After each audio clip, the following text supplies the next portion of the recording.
Oya wauni, sikia ni wape somo wanangu.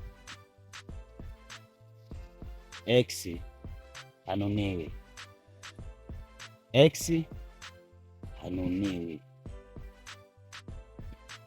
lakini X huyo huyo harudiwi. Zingatia kodi. X hanuniwi, X harudiwi. Usimnunie X, lakini usije ukathubutu kumrudia X kwa sababu yeye ni taka.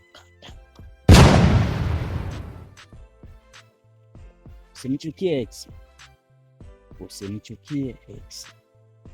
Nishanisoma kwa sababu X anasolve vitu vingi ndani. Wife amezingua, hataki kutoa mambo, hatoi mzigo, naenda kwa X anatulia. Nishanisoma nakumbushia, lakini X harudiwi. Nyumbani kukikaa sawa, yani ndoa ikikaa sawa, nishanisoma na X. Sasa wife ananiita maskani, kwa wewe subiri.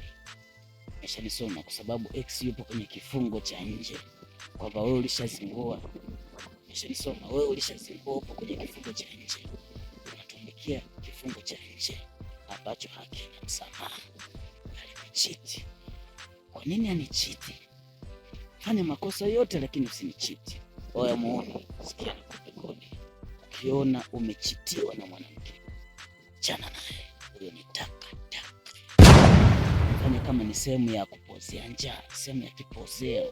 Fanya kama ni sehemu ya kutuliza moyo wako, kwamba nyumbani sasa wife kazingua, sasa fanyaje?